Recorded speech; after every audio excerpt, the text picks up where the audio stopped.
Hi everyone, I hope you're well.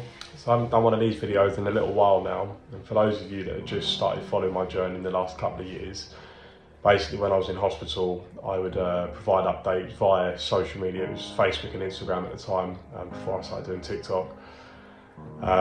Just giving people updates on how I was going with my recovery, what I was doing in physio sessions, and also what I was learning during my educational side of it. So I used to come up maybe once a week, twice a week, pop a little video out there, and the response was fantastic. And obviously I'm really grateful to this day for all the lovely messages I used to receive. I stopped doing the videos shortly after I got discharged from hospital, so maybe 6 or 7 months after I first went into hospital, because I felt like I was being very dishonest to myself. I used to give out some advice to people that I suggested maybe you should cope by doing this, or if you was to do that, and it was all advice I was never listening to myself. And I've always been taught never to have any regrets in life, and I used to agree with that. But I have to say now, looking back, again it's all in hindsight, but I regret not allowing myself to grieve and not taking my own advice when I was in hospital. You know, that was a time during COVID where I weren't allowed any visitors. That was the time for me to accept what's happened, try to be the best possible me before I got discharged. But unfortunately I was too worried about other people, sort of looking out for people that, I'll be honest with you, which are worse off than me, which I know doesn't sound too great, but I'm thinking, well, at least I'm not like that. And it's affected me badly. It's caused issues in my personal life. I mean, unfortunately, me and Becky are no longer together. We split up at the beginning of this year, which is obviously incredibly sad. And you know, it's something that I don't like going through, but it's the reality now.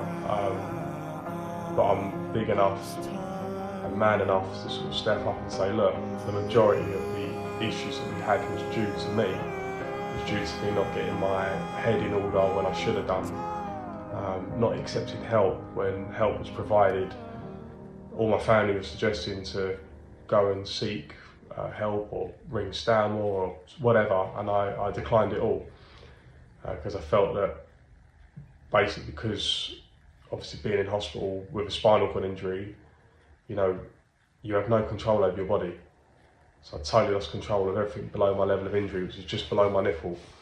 So you lose your bladder, your bowels, your sexual functions, everything below, you name it, I've lost it. I've got no feeling, I can't move, I can move my big toes, but I'll never walk again.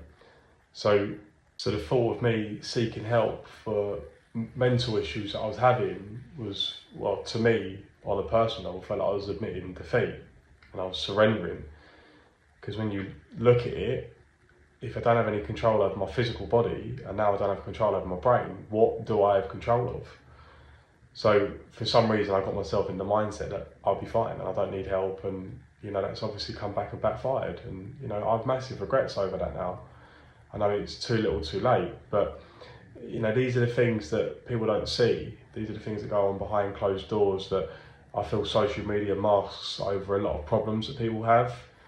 And I feel that I am doing an injustice to someone else in my position, because if you go on social media, people only post the positive stuff. Okay, you have the odd account that will post the negative bits, but we are here for the positive. We want to know that someone's doing okay.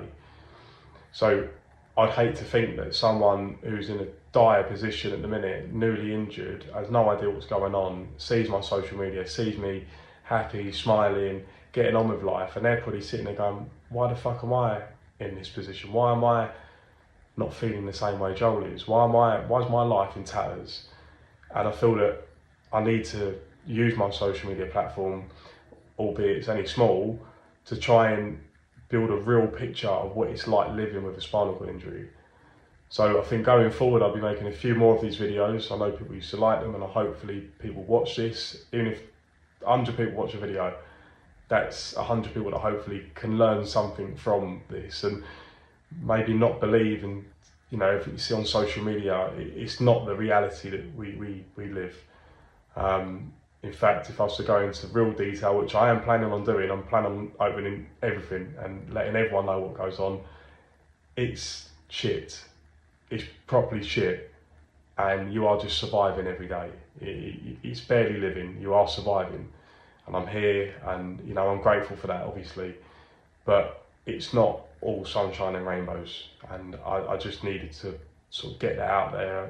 I've had a lot on my shoulders, a lot of stuff I needed to get off my chest, and I feel that this is the right time now. So I hope we've all watched to the end, and hopefully you can carry on watching the updates I'll be giving over the next few days. And I'll be honest with you, they're not great, and I have let close family, friends, and know exactly what I'm going to share, so it's not a massive surprise. So I mean, strap yourself in for that, but I'm gonna be real, and that's the way I want to continue. So like I said, I hope everyone's enjoyed this, and yeah, much love.